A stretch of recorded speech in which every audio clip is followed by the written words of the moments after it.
Yes, reka nkwifurize ibihe byiza wowe wongeye kubasha gushyira kuri uno muyoboro wamenya n'ibinfo wa muyoboro kugezaho update z'ingeri zose ndetse n'amakuru acukumbuye. Murabyibuka neza rero ku munsi w'ejo hashize nibwo Nyambo yari yagiye gusezerana mu murenge ndetse mwarabibonye mwakomeje no kugenda mubona n'amashusho agenda kwirakwira hirya no hino ku mbuga nkoranyambaga, ariko kandi imodoka bagiyemo yo iratangaje cyane. Imodoka bagiyemo bayita Cadillac igura muri miliyoni muri 175 gutyo kuzamura. Umukinnyi wa filime rero wamamaye nka Miss Nyambo ndetse n'uwiragiye Richard bakaba barasezeranye n'ubundi imbere y'amategeko mu biro by'umurenge wa Nyarugenge. Abagiyeyo mwarabibonye, abantu twagiyeyo mwarabibonye, bagendeye kandi mu modoka y'ubwoko bwa Cadillac Escalade yo mu mwaka wa 2020. Kumva ko ari new version, imwe mu modoka n'ubundi za SUV zihenze cyane kandi zizweho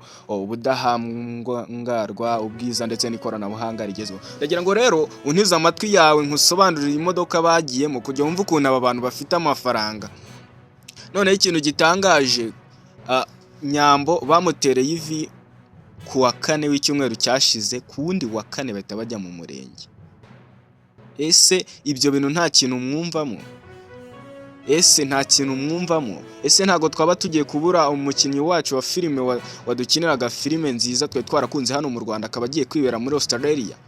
Ndagira ngo untize amatwi ayo makuru yose uragenda uyakurikirana hano kuri Menya n'ibinfo. Upfa kuba wahageze gusa cyo usabwa no gukanda subscribe ubundi ukazajya ubana natwe 5 kuri 5. Imodoka rero ya Cadillac Escalade yo muri 2020 nibwo yakozwe n'uruganda rwa Cadillac n'ubundi ishami rya General Motors yaruzwi ku isi hose mu gukora imodoka z'agaciro kandi zifite ubuziranenge bwo hejuru. Iyi modoka rero ni imwe mu zashoje n'ubundi igisekuru cya 4 cya Escalade mbere yuko hasoka igisekuru gishyashya. Ifite moteri rero ya V8 itanga imbaraga zingana na horsepower ya 420. Rwanda muzi by'imodoka cyane murahita munyumva cyane. Ikorana na 10 speed automatic transmission.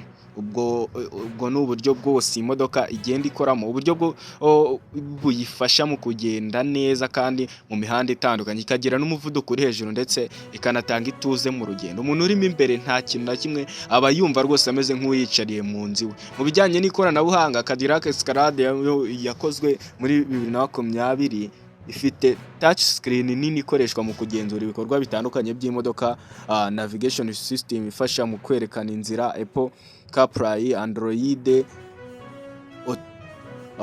ndetse ukaba washobora no kuyihuza na telefone yawe, telefone ukayihuza n'imodoka.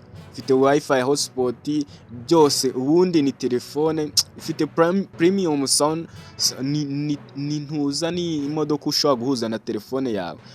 Ku ruhande rw'umutekano, imodoka ifite kamera zifasha umushoferi kubona impande zose z'imodoka, ibyo bita parking sensors, run keep assisting, blind spot motoring. Ni imodoka mbese irenze.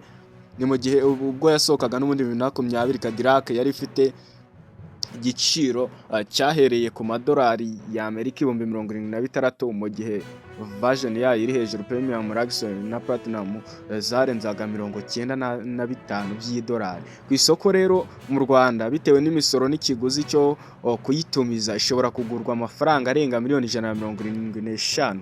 Kugira ngo mvuge ukuntu uyu mugabo aba yateguye, yaragiye arayizana aravuga ati njyewe n'umugeni wanjye